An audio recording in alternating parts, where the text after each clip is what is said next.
अगर आप भी जो है सफ़र करते हैं तो एक खबर जानना आपके लिए भी काफ़ी ज़्यादा ज़रूरी है, क्योंकि गंगा एक्सप्रेसवे जिसका हाल ही में निर्माण जो है यहाँ किया गया था, जिसका हाल ही में उद्घाटन किया गया था, उसमें वाहनों की संख्या में जो है एकदम से गिरावट जो है वो दर्ज की गई है। दरअसल मामला ये है कि जब से टोल प्लाजा या यूं कहें कि टोल की सुविधा वहाँ शुरू हुई है, उसके बाद से जो है भारी संख्या की गिरावट जो है वो देखने को मिली है। यानी कि अगर मान लीजिए पहले 18,000 वाहन जो है वो चलते थे, तो वो घट के जो है 12,000 के आसपास जो है रह गए हैं।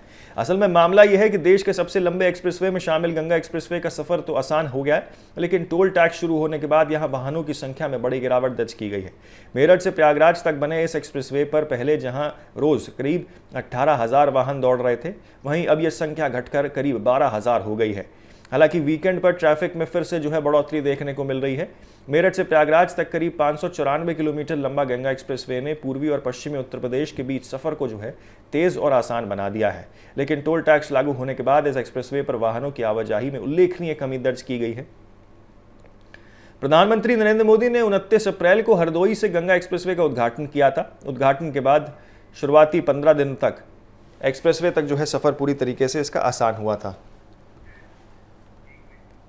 तो आपको बता दें किस तरीके से टोल जो है यहाँ पर जब घटा है, अब इसका उद्घाटन हाल फिलहाल में जो है यहाँ पर किया गया है। मुख्यमंत्री योगी आदित्यनाथ भी उस कार्यक्रम में शामिल हुए थे और एक सौगात के रूप में इसको जो है देखा जा रहा था, क्योंकि देखिए दोनों ही तरफ जो है इनको जोड़ने का काम किया जा रहा था।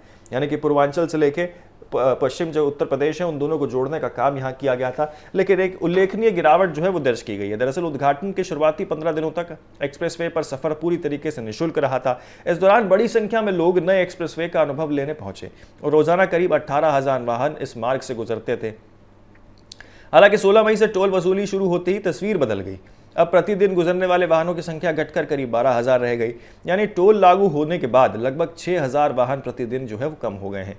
संचालन एजेंसी का कहना है कि इन सब चीज़ों से जो है काफ़ी फ़र्क पड़ता है, और सबसे ज़रूरी ये है कि उन्होंने ये भी कहा है कि किस तरीके से जो है वाहनों की कमी आने वाले समय में जो है और असर डाल सकती है। यानी टोल लागू होने के बाद लगभग 6,000 वाहन प्रतिदिन जो है वो कम हो गए हैं। संचालन एजेंसी शुरू से कह रही है कि टोल शुरू होने के बाद कई वाहन चालकों ने जो है वैकल्पिक मार्गों का इस्तेमाल करना शुरू कर दिया है, यानी कि अल्टरनेटिव रूट्स की ओर जो है वो बढ़ते हुए नजर आ रहे हैं। हालांकि आपको बता दें कि शनिवार और रविवार यानी कि सप्ताहांत के दौरान ट्रैफिक में फिर से बढ़ोतरी जो है वो देखने को मिलती है। वीकेंड के दौरान रोजाना करीब 13 से 14,000 वाहन एक्सप्रेसवे का उपयोग करते हैं। यानी सामान्य दिनों की तुलना में लगभग 10% अधिक ट्रैफिक जो है वो वीकेंड्स पर दर्ज किया जा रहा है। अधिकारियों का मानना है कि छुट्टी के दिनों में परिवारों और पर्यावरणों या यूं कहें कि पर्यटकों की आवाजाही जो है वो बढ़ने से वाहनों की संख्या में इजाफा जो है वो देखने को मिलता है, और इसका असर कहीं ना कहीं पर्यावरण पर भी जरूर पड़ते हुए नजर आता है। गंगा एक्सप्रेसवे के मेरठ से बदायूं खंड का संचालन कर रही एजेंसी के अधिकारियों के मुताबिक शुरुआत में लोगों ने नए एक्सप्रेसवे को लेकर काफ़ी उत्साह देखने को मिला था, लेकिन टोल लागू होने के बाद एक्सप्रेसवे या यूं कहें कि ट्रैफिक का दबाव जो है वो कम हो गया। इसके बावजूद धीरे धीरे लोग इस हाई स्पीड कॉरिडोर की सुविधाओं को अपनाने लगे और भविष्य में यातायात बढ़ने की उम्मीद जो है वो जताई जा रही थी। इसी बीच उत्तर प्रदेश राज्य सड़क परिवहन निगम ने भी जो है इस एक्सप्रेसवे पर बस सेवा शुरू करने की तैयारी शुरू कर दी है।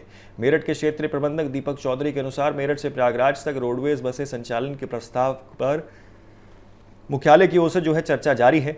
योजना का उद्देश्य यात्रियों को तेज, सुरक्षित और सुविधाजनक सफर उपलब्ध करवाना है, साथ ही परिवहन निगम के राजस्व को बढ़ाना भी है।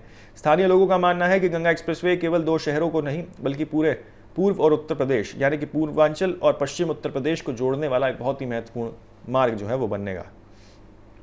उनका कहना है कि यदि मार्ग पर नियमित रोडवेज बस शुरू होती है तो यात्रियों का भरोसा और बढ़ेगा और एक्सप्रेसवे पर वाहनों की संख्या में भी जो है तेजी से इजाफा होगा।